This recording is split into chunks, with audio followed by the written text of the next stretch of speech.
Okay, that should work. Yes, now we see it. Affirmative. Thank you very much. All right. Sorry about that. Heidi Behrens-Sternaway, your city manager. I'm happy to be here today. And it's interesting, as I was listening to the discussion earlier, I think a lot of points that you've talked about will kind of fit into our discussion today. So a little bit about this discussion. Why are we talking about this today? The City Council set out this last year to develop a strategic vision. A couple of the really main pillars fell under sustainable energy and also sustainable infrastructure. Those were two items that the council thought were very important. They had a number of milestones that they identified under those, and those are listed in your staff report.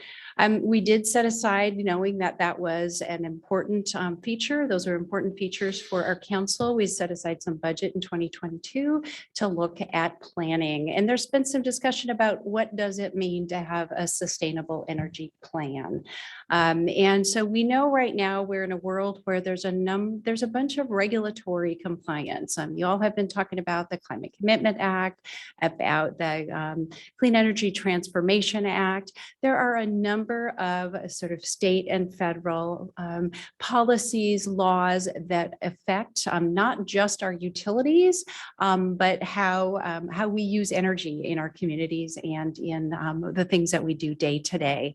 Another element that came up is that the Growth Management Act, so Commerce right now is working on some additional guidance, and they're looking at requiring a climate action plan or a climate change chapter to comprehensive plans. And so they actually will have that guidance out in 2023. So with the work that the state's doing on energy compliance, and then also with the state building codes the last few years, there are elements that affect, again, how we do business, not just with our natural gas and electric utilities, but really throughout our city operations and with our other utilities as well.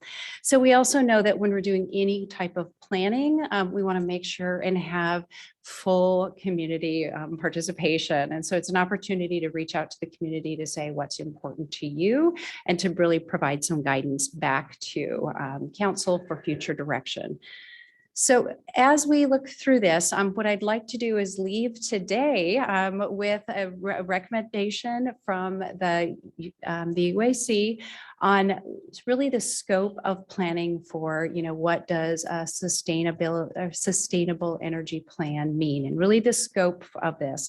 So I'm going to present really three options to you, and I try to line out those options pretty clearly with delineations about what they mean.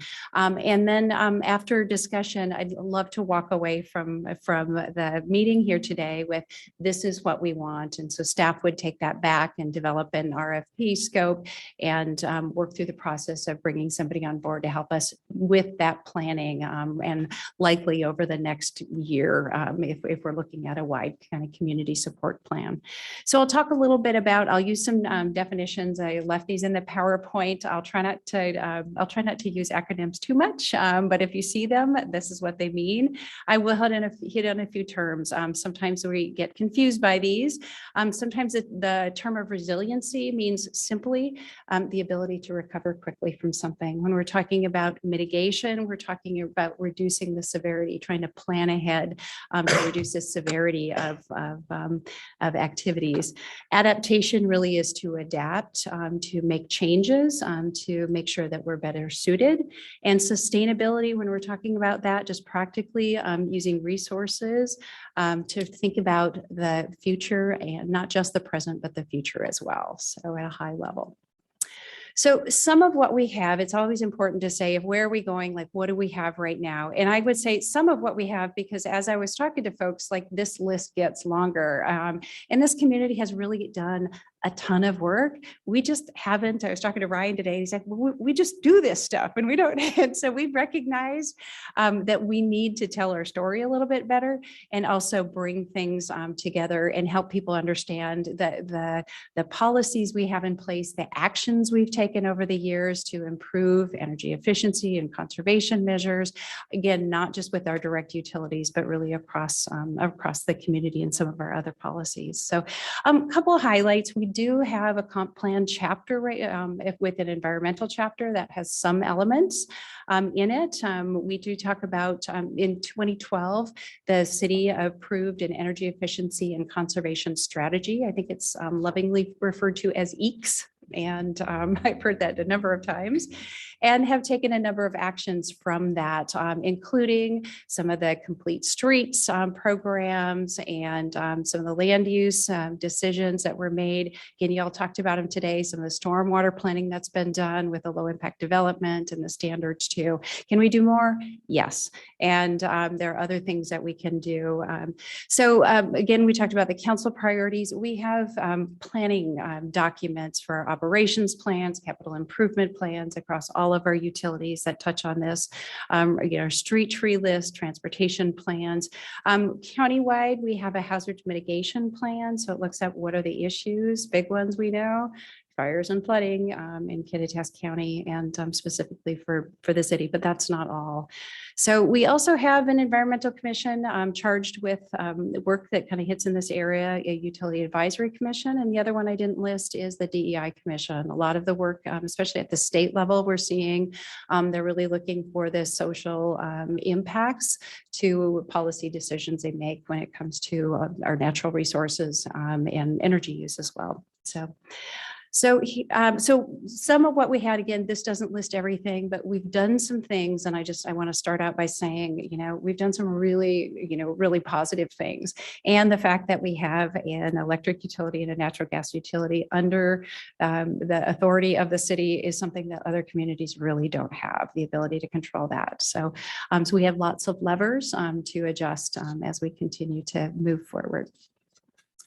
So just another thing to keep on your mind, there are a number of Washington communities. This is from the Municipal Research and Services Center, MRSC. They have a bunch of resources. If you're interested, I included the link in here. There's an interactive map and you can look at other communities and the types of planning that they've done. And we'll refer to a few of those items as we go through the presentation today. So I mentioned we're going to look at 3 different scopes. And so how I frame these out is the first one is a sustainable energy scope. And I'll talk about kind of what that means, maybe give some examples, and then look at maybe the costs and benefits from each one of these. So we're going to start with the sustainable energy plan.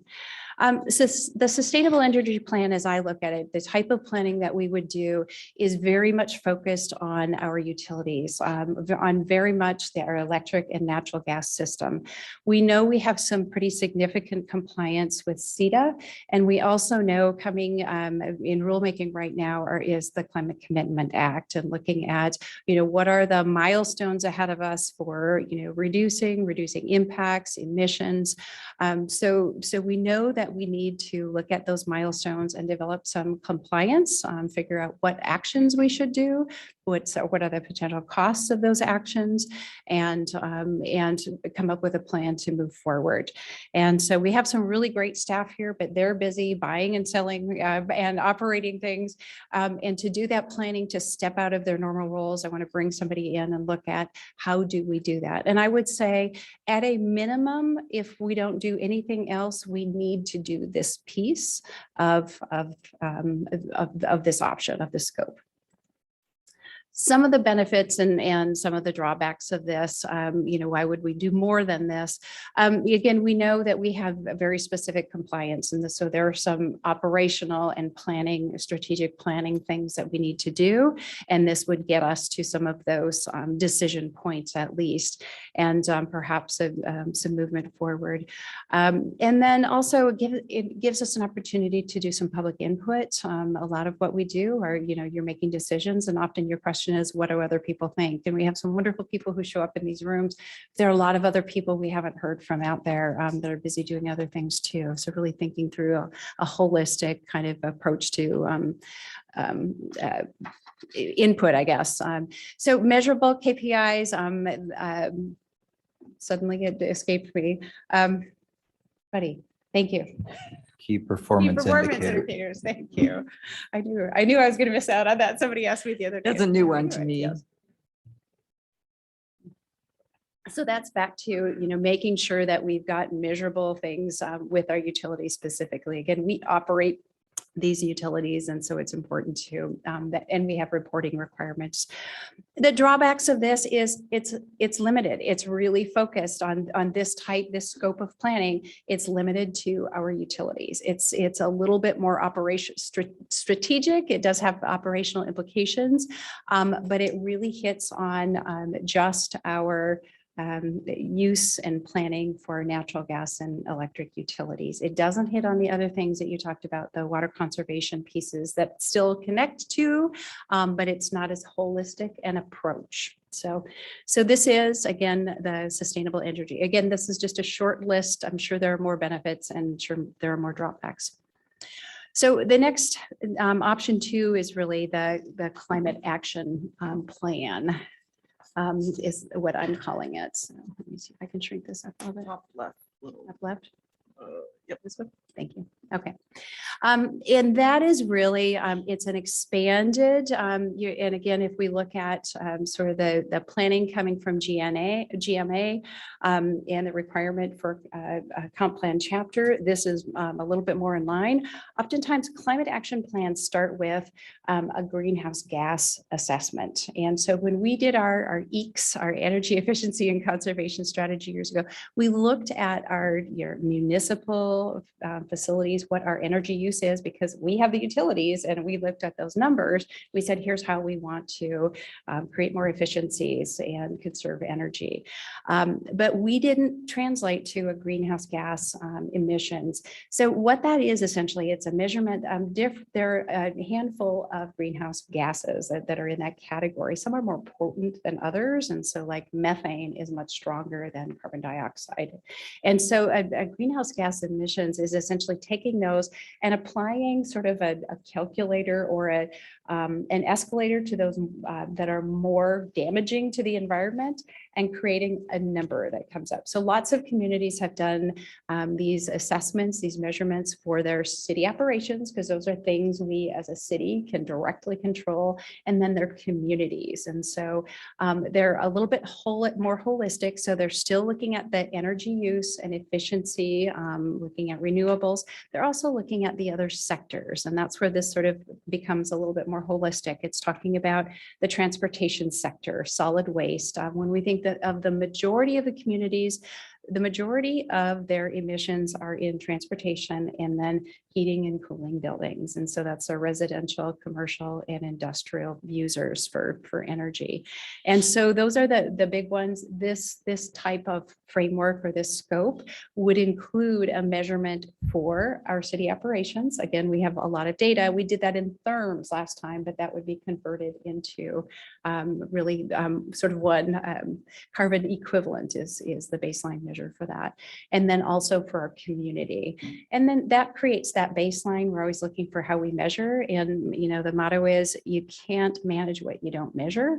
And so it actually creates that baseline about how, you know, where we are today and how we can get to where we need to go tomorrow or, you know, in the next 20, 30, 40, 50 years.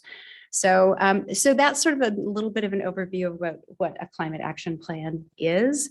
And the other pieces, they really hit on, it's important to outline the risks, you know, what are the risks in our community again? You know, it's not just about energy use, it's, you know, emissions have human impact, natural environment impact. And so thinking about what are the risks and the mitigation that we need to think ahead.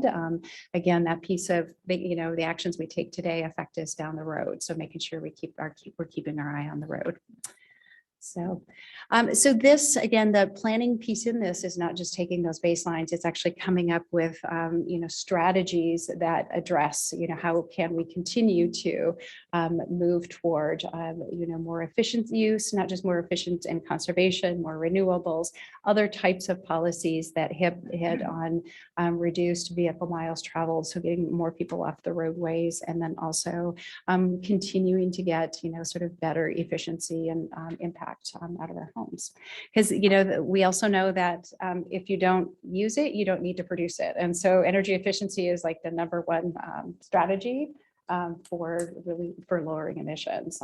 So it really takes the pressure off future generation as well.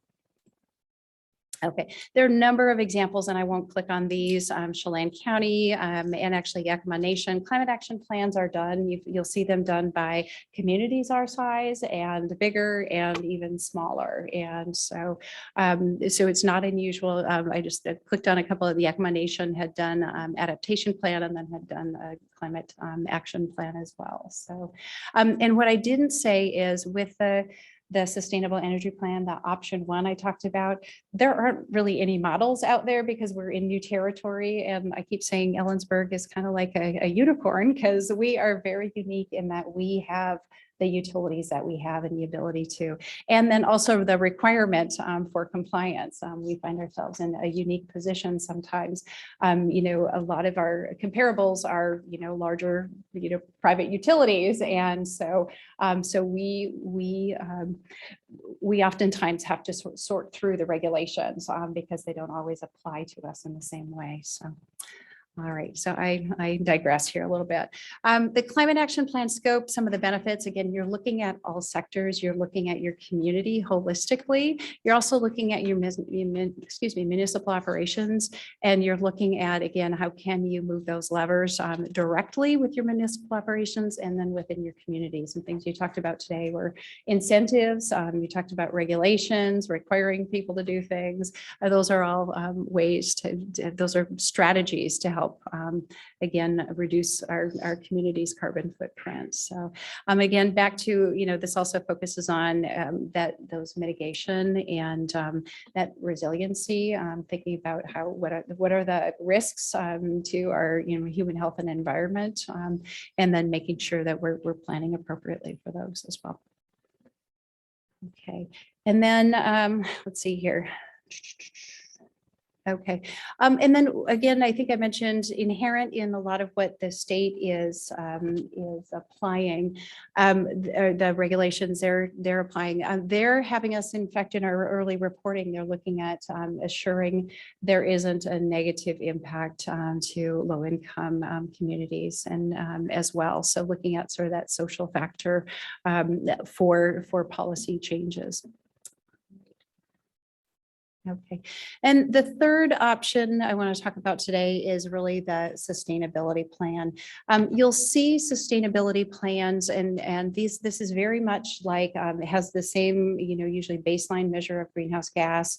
Often looks at the, you know, hazards in the community, resiliency mitigations, but also has that third level of looking at the social impacts. I like the 3 E's because it's, you know, it's alliterative, and so the economy, environment, and equity, but it's really looking at making sure that everything that we do. So again, oftentimes this is a framework by which you know, people do their business every day, not just addressing their energy sources. You'll see sustainability plans often in larger communities. Often they're done regionally.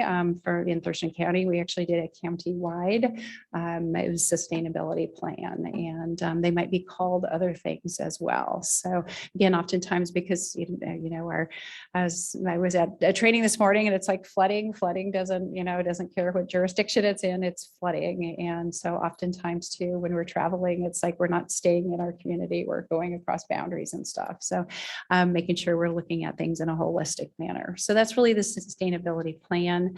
You know, similar to the climate action plan, you know, it's looking comprehensively at really all of those sectors and looking at opportunities to sort of shift the needle and make sure that we're thinking about the future in all of the decisions that we make in, you know, all of our operations as well. So, and this can be a little bit, again, it can take a pretty significant amount of resources to implement, but it also, again, for the community, it can have some positive. It's a way to sort of wrap in some of the sort of more of the water conservation measures and all of the things that we do holistically in a community. So. And then to Commissioner Nate's request, he emailed and said, can't we do some more information about all the good things we're doing in our community? And so Nate, this is for you. And that is, back to telling our story.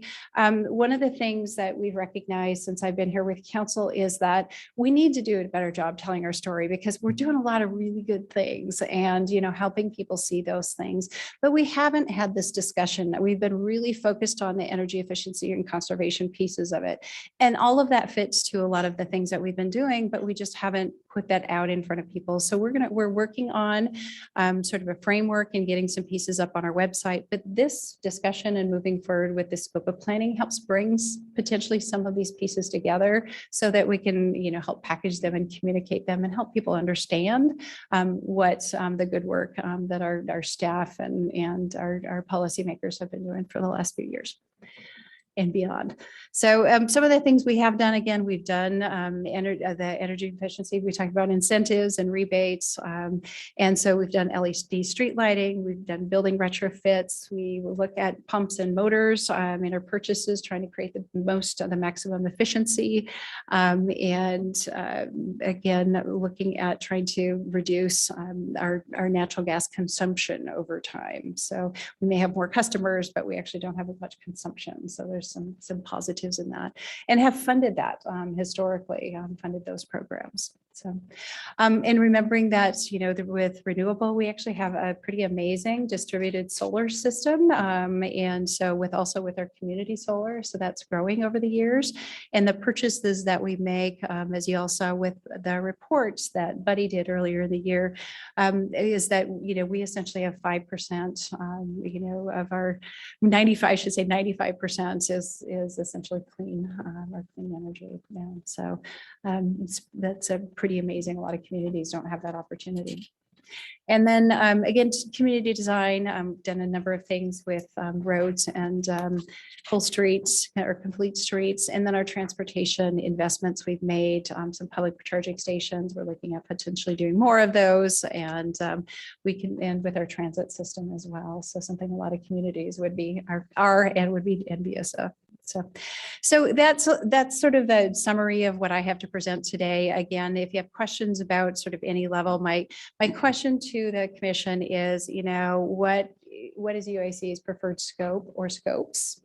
And should the city explore partnerships with CWU? I've actually reached out to their sustainability person. They've actually been talking about doing potentially a more comprehensive greenhouse gas assessment or some measurements. And they're probably looking at sustainability as one of their priorities for the university as they look at their values. And then, my other question is, we have the Utility Advisory Commission, we have the Environmental Commission, we also have the DEI Commission. And, who is, or is it a collaborative process to sort of shepherd our planning process through between the two or three or more commissions. So that's all I have, and I'm available for questions. Thank you very much. Probably the way I wanted, but I've been breathing down your neck so I can see. Did you have any limitations on the third one? You went over benefits and limitations on the other one. I did, and they would be, I'll talk in this. I would say the limitations on the third are similar to the second one. So, and again, these are a very narrow scope of limitations. There may be more, and there may be less. And I can share this with you too. Right.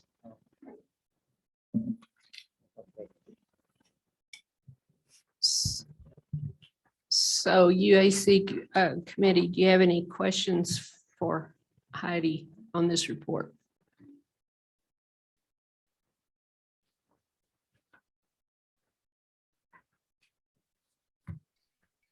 I don't, but I appreciate her time and going into this report. And I do align with a lot what she said. I hear the stories that our city employees are doing and the great work they're doing. And I think we just need to really market that good work that they're doing. And I'm looking forward to this. I'm really excited about it. Thanks, Nate. we have any comments from the community who are present? Megan, I believe I see your hand, Megan Anderson. You have 3 minutes for your comments. Go ahead. Greetings and thank you. I'm Megan Anderson, 6083 Secret Canyon Road, Ellensburg. I would hope that any consultant scoping should include the phased retirement of the natural gas utility. Offsets aren't going to provide a meaningful strategy for this utility's emissions reductions. The Climate Commitment Act only allows 8% offsets for the first compliance period. 5% offsets are allowed for the second compliance period, and no offsets allowed thereafter. So for instance, if your total emissions reductions required for the first compliance period are 14 metric tons, then 1 metric ton offset is not a meaningful element. Washington State hired analysts to compare gas in buildings versus building electrification. They found that retaining gas in buildings will cost this state $34 billion more than the electrification of building scenario. And beyond 2050, retaining gas in buildings, then mostly decarbonized fuel in their forecast modeling, would cost $32 billion more per decade. You can go to cleanenergytransition.org, select projects, and then Operation 2030. An electrified buildings future is the only path, in my view, to emissions reductions and cost savings for the city and your customers. Embracing building electrification will help us meet our goals of 45% emissions reductions by 2030. Thank you for listening and for your important work. Thank you, Megan. Are there any other comments from the public?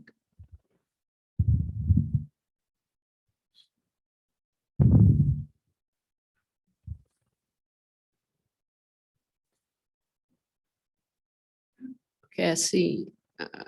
Is that another hand, Megan? She just took it down. Oh, okay. Yeah. Right. I see no more public comments. So a committee toward the decision we've been asked to make today. I would welcome any comments or questions for our city manager, Heidi, if you need clarification on anything.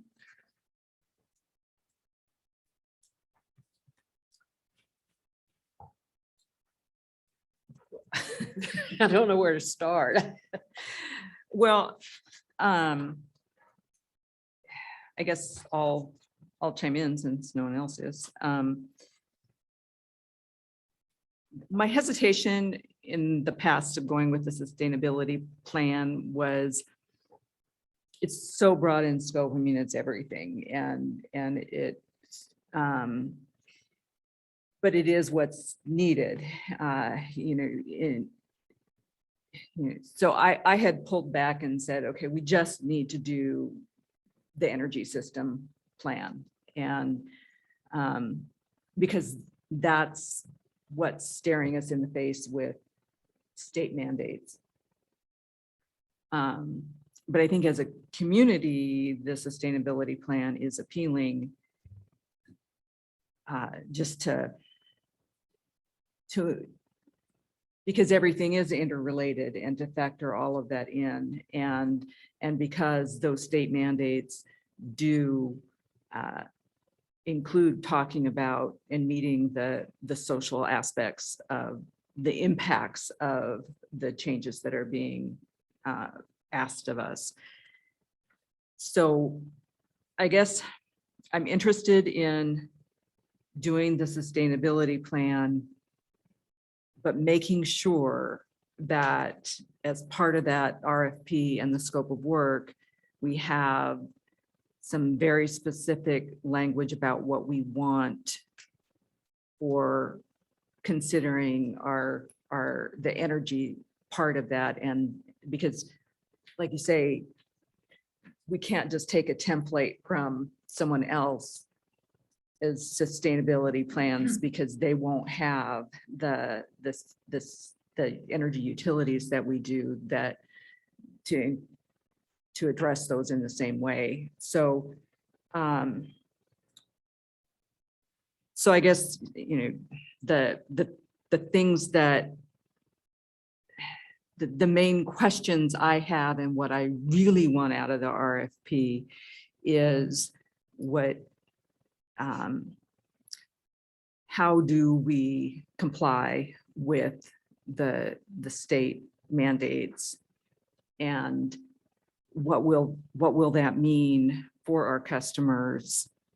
And if we do move towards electrification or whatever, what replaces the gas? If we pull back on gas, if we don't have any replacement gas to non-fossil clean gas, I mean, then what do we use? And as I've looked at the Northwest Power Plan, I don't see as a region that we are looking towards replacing that energy that we're losing on the gas side with the electric power produced.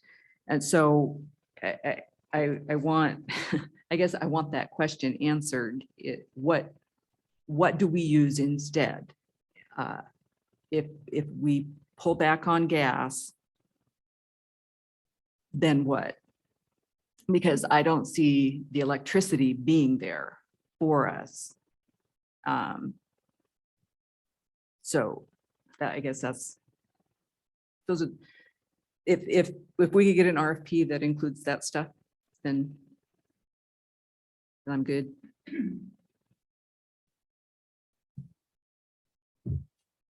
So I heard a combination of 1 and 3.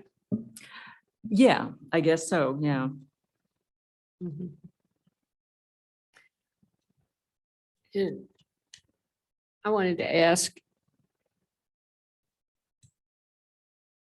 on the potential for increased cost burden on low income, you've listed as a limitation on the last 2. Is that because CETA and the CCA are not formally a part of this unless we decide that we want to make it that? And I think that's what I hear you saying, Nancy, that meeting the guidelines for CETA and the CCA would be part of any plan we approved.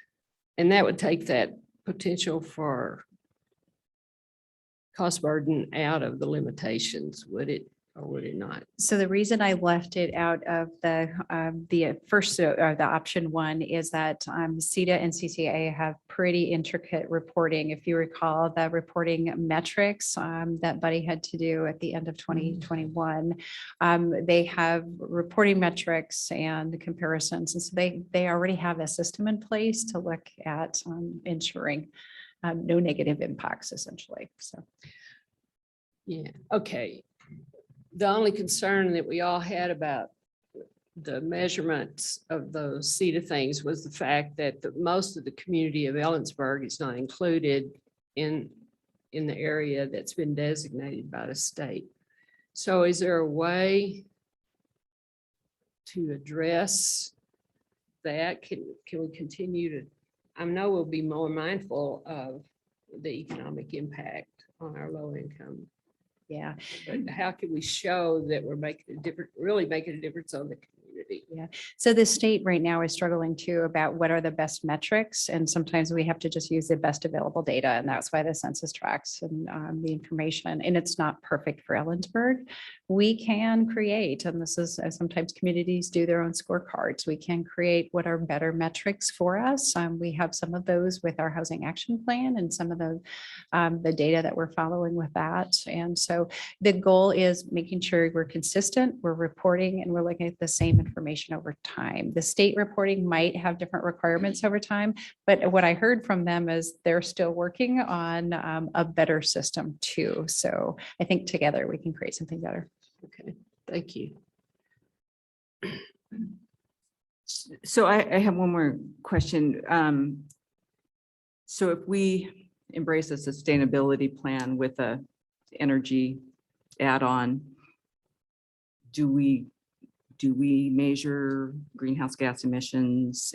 Do we do those things from the climate action plans that, I mean, is that part of it? Yes, that's part of the scope of the sustainability plan. Again, you can't measure what you don't measure, and it's just more of a comprehensive look at what are the policy options to actually move the needle across all of the sectors. So if we go with the sustainability plan with the specific energy measurements included, what's the difference between that and the climate action plan?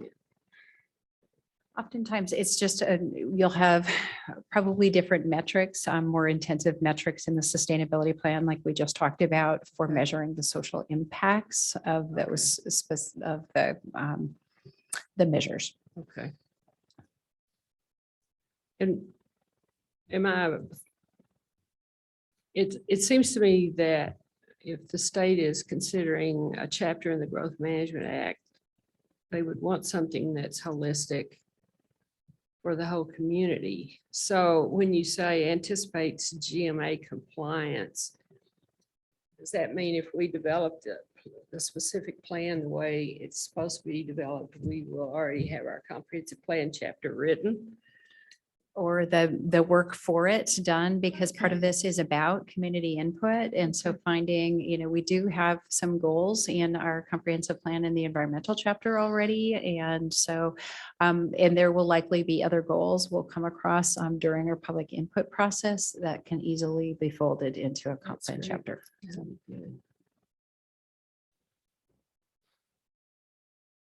And we're anticipating a consultant running those public participation. Yes. Yeah, we will certainly facilitate or help out with the resources that we have, but this is work that we don't do every single day, and we need some support to outsource that. Yeah. It's a big project.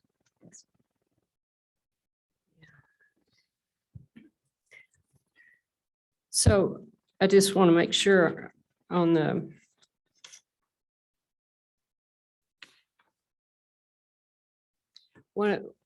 sphere of influence for the city, you say there's some things we don't have that much control over. That be the solid waste, anything that's relative to county functions that impact our stuff.